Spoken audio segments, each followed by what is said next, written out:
UKP stage 1 ಅದಕ್ಕೆ Bachawat award ಬಂತು 75ರಲ್ಲಿ. ಬರೀ DPR ಮಾಡೋದಕ್ಕೆ ಕಾಂಗ್ರೆಸ್ ಸರ್ಕಾರ ಇಲ್ಲೂ ಅಲ್ಲಿಯೂ ಕೇಂದ್ರದಲ್ಲೂ ಕಾಂಗ್ರೆಸ್ ಸರ್ಕಾರ ಬರೀ DPR ಮಾಡೋದಕ್ಕೆ 14% ಬಂತು. DPR ಮಾಡೋಕ್ಕೆ ಇವತ್ತು ಕಾಂಗ್ರೆಸ್ ಸರ್ಕಾರದ ಅವಧಿಯಲ್ಲಿ ನಾನ್ ಕಾಂಗ್ರೆಸ್ ಸರ್ಕಾರ ಅವಧಿಯಲ್ಲಿ ಏನೇನು ಅಭಿವೃದ್ಧಿ ಆಗಿದೆ, ಎಷ್ಟೆಷ್ಟು ಹಣ ಬಿಡುಗಡೆ ಆಗಿದೆ ಅನ್ನುವಂಥ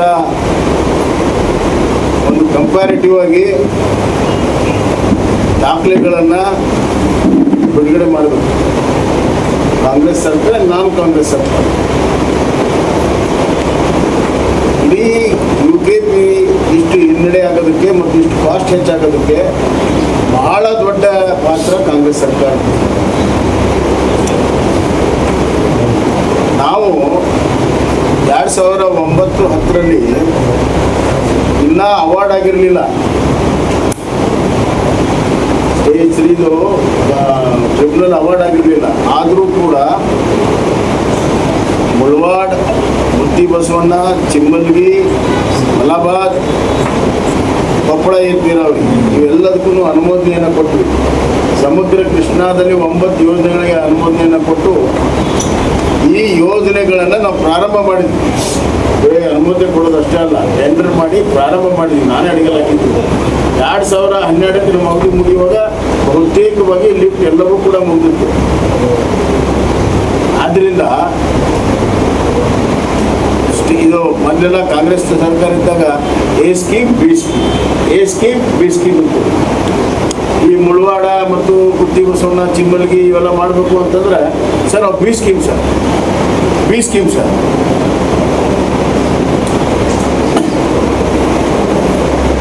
ನಾನು ನೀರಾವರಿ ಸಚಿವರಾಗಿ ಹೇಳಿದೆ, ನಾನು ಮಹಾರಾಷ್ಟ್ರದಾಗ ಏನು ಬಿ ಐತಪ್ಪ, ಆಂಧ್ರದಾಗ ಏನು ಬಿ ಐತಿ, ಅಲ್ಲಿ ಇಲ್ಲದೇನೆ ಏನು ಬಿ ಇಲ್ಲ ತಂದ್ರಿ ನೀವು, ಏನೂ ಇಲ್ಲ, ಬೀನು ಇಲ್ಲ, ಒಂದೇ ಸ್ಕೀಮು, ಕೃಷ್ಣಾ ಸ್ಕೀಮು ಮಾಡಬೇಕು ಅಂಥೇಳಿ ತೀರ್ಮಾನವನ್ನು ಮಾಡಿ ನಾವು ಈಗ ಮುಳವಾಡ್ ಸ್ಟೇಜ್ 3 ಎಲ್ಲ ಲಿಫ್ಟನ್ನು ಕಂಪ್ಲೀಟ್ ಮಾಡಿದ್ದೀವಿ.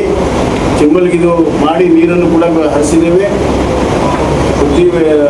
ಇದು ನಮ್ಮ ಇಡೀ ನೀರಾವರಿಗೂ ಕೂಡ ಲಾಸ್ಟ್ ಸ್ಟೇಜ್ ಇವತ್ತು ನೀರು ಬರ್ತದೆ ಪ್ರತಿ ವರ್ಷ. ಆದ್ದರಿಂದ ಅತಿ ಹೆಚ್ಚು ಕಾಂಟ್ರಿಬ್ಯೂಷನ್ ಇರುವಂಥದ್ದು ನಾನ್ ಕಾಂಗ್ರೆಸ್ ಗೌರ್ಮೆಂಟು ಮತ್ತು BJPಯ ಯಾರಿದು ವರ್ತಿ ಅಲಯನ್ಸ್ ಅಲ್ಲ, ವರ್ತಿ ಅಲಯನ್ಸ್ ಕೂಡ ನಮ್ಮ ಕಾಲದಲ್ಲೇ ಪ್ರಾರಂಭ ಮಾಡಿರೋದು 2007. ಇದು ನಮ್ಮ ಸಿದ್ದರಾಮಯ್ಯವರ ಬಾದಾಮಿ ಕ್ಷೇತ್ರದ ಬಂದಿರ್ತದೆ.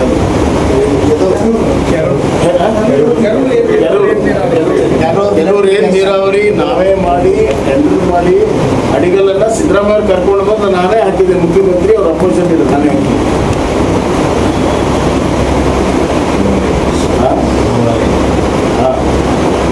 ಹೀಗೆ ಆಮೇಲೆ ರೇವಣ ಸಿದ್ದೇಶ್ವರ ನೀರಾವರಿ ಬಿಜಾಪುರದ್ದು ಭಾಳ ವರ್ಷದ ಡಿಮಾಂಡ್ ಇತ್ತು, ನಾವು ಮಾಡಿದ್ದೆವು. ಕೆರೆ ತುಂಬಿಸುವಂಥ ಯೋಜನೆಯನ್ನು ನಾವೇ ಪ್ರಾರಂಭ ಮಾಡಿದ್ವಿ. ನೀವು ಬಾಗಲಕೋಟೆಗೆ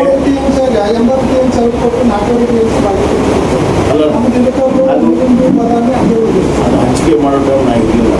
ಆದರೆ ಅದು ಒಂದು ನಿಮಿಷ, ಈಗ ಬರುವಂಥ ನೀರೆಲ್ಲ ಸರಿಪಡಿಸ್ಬೋದು. ಅದನ್ನು ಬಾಗಲಕೋಟೆಗೆ ಅವಶ್ಯಕತೆ ಅನುಗುಣವಾಗಿ ಎಷ್ಟು ಬೇಕಾದ್ರೆ ಕೊಡೋಕ್ಕೆ ಸಾಧ್ಯ ಇದೆ. ಬಾಗಲಕೋಟೆ ಕೊಡಲಿಲ್ಲ ಅಂದರೆ ಹೊರಗಡೆ ಆಗಿದ್ದು ಆ ಬೇರೆ ಕೊಡೋಕ್ಕೆ ಸಾಧ್ಯನೇ ಇಲ್ಲ, ಸರಿ ಮಾಡೋಕ್ಕೆ ಸಾಧ್ಯ ಇಲ್ಲ. ಅಷ್ಟೇ ಅಭಿವೃದ್ಧಿ ಅವ್ರೇನು ಪ್ರಶ್ನೆ ಆಗಿದೆ, ಅಭಿವೃದ್ಧಿ ಸಲುವಾಗಿ ಅವ್ರೇನು ಚಾಲೆಂಜ್ ಮಾಡಿದ್ದಾರೆ ಬಗ್ಗೆ ಸತ್ಯಾಸತ್ಯ ಅನ್ನೋ ಒಂದ್ಸತಿ ಜನರಿಗೆ ಒಂದ್ಸತಿ ಈ ಡಿಬೇಟಲ್ಲಿ ಮುಗಿಲಿಕ್ಕೆ ಜನ ತೀರ್ಮಾನ ಮಾಡಿ. ಇದೊಂದು ವಿಷಯ. ಇನ್ನೊಂದು ವಿಷಯ, ಮುಖ್ಯಮಂತ್ರಿಗಳು ಹೇಳಿದ್ರು BJP ಸರ್ಕಾರ ಅವಧಿಯಲ್ಲಿ 5,30,000 ಕೋಟಿ ಸಾಲ ಮಾಡಿದ್ದೇವೆ ಅಂತ. ವಸ್ತು ಅಂತ ಭಾಳ ಸುಳ್ಳು ಹೇಳ್ತಾರೆ ಮುಖ್ಯಮಂತ್ರಿಗಳು. ನಾನೇನೋ ಸಿದ್ದರಾಮಣ್ಣ ಇದ್ರಾಗ ಕಾಂಗ್ರೆಸ್ನಲ್ಲಿ ಇದ್ರಾಗ ಬೆಡ್ರ ನಾನು ತಿಳ್ಕೊಂಡೆ, ಪೂರ್ಣ ಕಾಂಗ್ರೆಸ್ ಮಯ ಆಗಿಬಿಟ್ಟಿದ್ದಾರೆ, ಅದಕ್ಕೆ ಸುಳ್ಳರಾಮಯ್ಯ ಆಗಿದ್ದು. ಒಮ್ಮೊಮ್ಮೆ ಈ ಹೊಸ ನ್ಯೂ ಕನ್ವರ್ಟ್ಸರ್ 3 ಲಾಯನ್ ಅಂತಾರಲ್ಲ, ಹೊಸದಾಗಿ ಸೇರ್ಕೊಂಡವ್ರು ಭಾಳ ಲಾಯನ್ ತೋರ್ಸೋದು ಪೂರ್ಣ ಕಾಂಗ್ರೆಸ್ಸಿನ ಎಲ್ಲ ಗುಣಧರ್ಮಗಳನ್ನು ಕಾಂಗ್ರೆಸ್ಸರ್ಗಿಂತ ಅತಿ ಹೆಚ್ಚು ಕೂರಿಸೋದು, ಅದಕ್ಕೆ ಸುಳ್ಳು ಸಿದ್ದರಾಮಯ್ಯ ಅವರ ಕಾಲದಲ್ಲಿ ಅವ್ರು 2013 ಆಮೇಲೆ 2023-24ರಿಂದ 2013-2018 2023 2026 ಅವ್ರ ಕಾಲದಲ್ಲಿ 5,55,573 ಕೋಟಿ 0.44 ಕೋಟಿ ಸಿದ್ದರಾಮಯ್ಯ ಅವರ ಕಾಲದಲ್ಲಿ. ನಿಮಗೆ ಬಸವರಾಜ ರಾಯರೆಡ್ಡಿ ಅವರು ಕೇಂದ್ರ ಸರ್ಕಾರ ಗೆಜೆಟ್ ನೋಟಿಫಿಕೇಶನ್ ಹೊರಡಿಸ್ತಾ ಇಲ್ಲ, ಪಾಪ ರಾಯರೆಡ್ಡಿಯವರಿಗೆ ಅವಾಗ ಸ್ವಲ್ಪ ಜ್ಞಾನ ಮಗುವಾಗಿದೆ. ಏನು ಹೇಳಿದ್ರು ಅವರು ಬಿ ಸ್ಕೀಮ್ ಮಾಡಕ್ಕೆ ಬರೋದಿಲ್ಲ ಅಂದ್ರು. ಈಗ ಅವರು ಗುಲ್ಬರ್ಗಕ್ಕೆ ಇವತ್ತು ಕೆರೆಗೆ ನೀರು ತುಂಬಿಸಿದ್ರು ನಾವು. ಬೊಮ್ಮಾಯಿ ಅವ್ರು ಸುಳ್ಳು ಹೇಳ್ತಾರೆ ಆಗೋದಿಲ್ಲ ಅಂದ್ರು. ಅವ್ರು ಕೆರೆ ನೀರು ತುಂಬಿಸಿದ್ದು ಅವರೇ ಉದ್ಘಾಟನೆ ಮಾಡಿದ್ರು. ಪಾದಯಾತ್ರೆ ಮಾಡಿದ್ರಲ್ಲ ಕೃಷ್ಣಾರ್ಪಣೆ, ಇದೇ ರಾಯರೆಡ್ಡಿಯವರು ಬಿಡುಗಡೆ ಮಾಡಿದ್ರ ಹಣ. ಗೆಜೆಟ್ ನೋಟಿಫಿಕೇಶನ್ ಯಾಕಾಗಿಲ್ಲ ಅಂದರೆ ಅದು ಕೋರ್ಟಲ್ಲಿದೆ.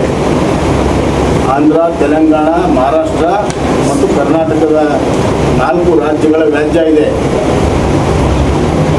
ಅದು ಈಗ 3 ರಾಜ್ಯಗಳ ವಾದ ಮುಗಿದಿದೆ, 4ನೇದು ಒಂದೇ ಉಳಿದಿದೆ ಆರ್ಗ್ಯುಮೆಂಟ್. ಅದು ಮುಗಿದ ಮೇಲೆ ಕೋರ್ಟ್ನಿಂದ ಆಗುತ್ತೆ. ಖಂಡಿತವಾಗೂ ನಮ್ಮ ನ್ಯಾಯ ಸಿಗ್ತದೆ.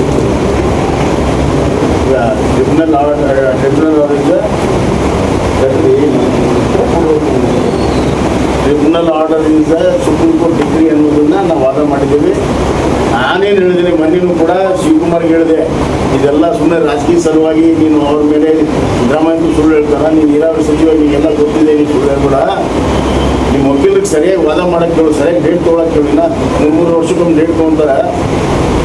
ನಿಮ್ಮ ವಕೀಲರು ಸರಿಯಾಗಿ ವಾದ ಮಾಡೋಕ್ಕೆ ಹೇಳು ಅಂತ ಹೇಳಿದ್ದೀನಿ. ಸಿದ್ದರಾಮಯ್ಯಗೂ ಅದನ್ನೇ ಹೇಳ್ತಿಲ್ಲ, ಸರಿಯಾಗಿ ವಾದ ಮಾಡಿ ಆದಷ್ಟು ಬಂದು ಅದನ್ನು ಕೋರ್ಟಲ್ಲಿ ನಮ್ಮ ಪರವಾಗಿ ಆದೇಶ ಬರುವಂಥ ಪ್ರಯತ್ನಗಳನ್ನು ಮಾಡಿ. ಕೋರ್ಟ್ನಿಂದ ಆದೇಶ ಬಂದು 1 ತಿಂಗಳ ಒಳಗಡೆ ಕೇಂದ್ರ ಸರ್ಕಾರ ನೋಟಿಫೈ ಮಾಡುವಂಥ ಕೆಲಸವನ್ನು ನಾವು ಮಾಡ್ತೀವಿ.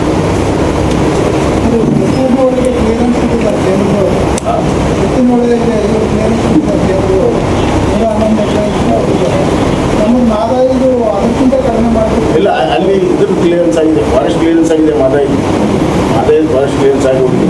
ಆದಾಯದಲ್ಲಿ ವೈಲ್ಡ್ ಲೈಫ್ ಕ್ಲಿಯರೆನ್ಸ್ ಆಗಬೇಕು. ಅದಕ್ಕೂ ಕೂಡ ಇವರು ರಾಜ್ಯ ಸರ್ಕಾರದವ್ರ ಬುದ್ಧಿ ಏನಿದೆ ಗೊತ್ತಿಲ್ಲ. ಅವ್ರು ಯಾರೋ ಗೋವಾದವ್ರು ವೈಲ್ಡ್ ಲೈಫ್ ಅವ್ರು ತಮ್ಮ ಸ್ಟೇಟಲ್ಲಿ ಏನಾದ್ರು ರೆಸ್ಟ್ರಿಕ್ಷನ್ ಹಾಕಿದ್ದಾರೆ, ಇವ್ರು ಕೋರ್ಟ್ಗೆ ಹೋಗಿದ್ದಾರೆ. ಇವ್ರು ಕೋರ್ಟಿಂದ ತೆಗೆದ್ರೆ ಅಲ್ಲಿ ವೈಲ್ಡ್ ಲೈಫ್ ಕೋರ್ಟ್ನವ್ರು ನಮ್ಮ ಕ್ಲಿಯರೆನ್ಸ್ ಕೊಡ್ತಾರೆ. ಇವರೇ ಕೋರ್ಟ್ಗೆ ಹೋಗಿ ಅಡ್ಡಿಪಡಿಸಿದ್ದಾರೆ.